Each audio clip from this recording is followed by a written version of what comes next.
Lower back and hip mobility, number 5. Make sure you always have a spotter or 2 spotters when you're stretching and when you're lifting.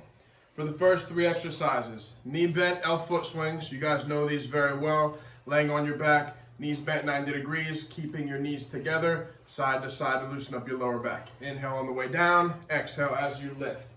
Second stretch, seated hamstring stretch. You also know this very well. A big key point I want to bring up, when people do hamstring stretches, the tendency is to just fall forward and stretch.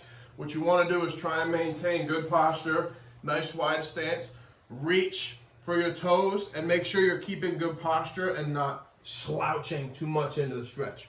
You want to lean some, but if you slouch too much, you end up getting all lower back and not activating your glutes and your hamstrings, stretching your hips out. So that's the second one. Third stretch is called happy baby pose. Heads up, kitty. What you're gonna do is lay on your back. Some people like to grab inside their feet, others like to grab outside. I prefer inside. You're gonna reach up, grab the bottom of your foot. I like to grab around my big toe, and you're simply pulling your knees towards the ground, just outside your torso. Those are your first 3 stretches of the first circuit. Second circuit starts with elevated pigeon. Remember, regular pigeon, you're right here, knee or leg are crossed in front of you, opposite leg is straight back, we're looking to fall forward. Elevated pigeon allows us to get deeper into that stretch. So if you can't yet do regular pigeon comfortably or uncomfortably comfortably, as stretching goes, you don't need to advance to this one yet, but this is a good challenge if you can get a deep stretch in regular pigeon. So if I'm stretching my left leg, I'm gonna put my left foot and left knee up on the bench, okay? Getting that leg, my shin, as parallel as I can to the bench, and I'm going to try and slowly drop my knee towards the ground right here, okay? Side view, right here, up, ankle, knee on the ground. Make sure everything's straight, good posture. Slowly drop my knee to the ground, right there. That's your first stretch. Your second one, if you don't have a bench, you can use stairs, you can use a couch, any elevated surface. You can use a chair, anything. Something around knee, mid-shin height. Second stretch, standing wide hamstring stretch. Just like the first hamstring stretch, wide stance, except now we're on our feet. Lock your knees. Hinge at your hips. Once again, it is good to be here and not just here. I understand this feels good and it's fine to do at some points in the stretch, but to truly target what we're looking for, keep your chest up, don't round your back. Push your hips back into the stretch almost to make you teeter on your heels. And the third is called spider lunge. What you're gonna do is get in a lunge, okay?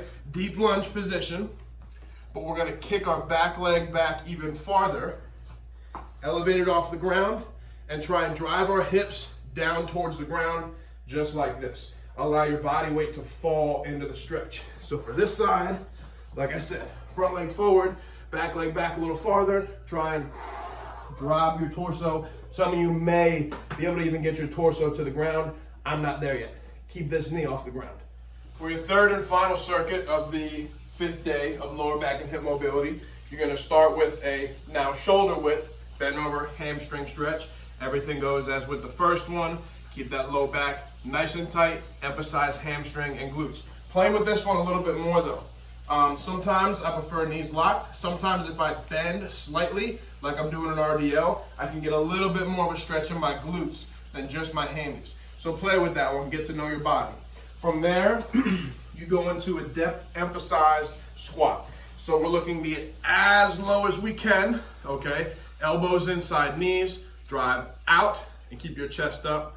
We're hanging out right here. Side view, like I said, practice good squat form, hips back, heels stapled to the ground, chest is up, push out on your knees. From here, we go into a Cossack squat. So widen your stance. All you're gonna do is slide to one side, and we're gonna look to parallel or horizontally move entirely and not pop our head up at all. So we're not doing this. We're simply here, sit back, feel stretch in your groin. Big breath, transition, sit back in your groin.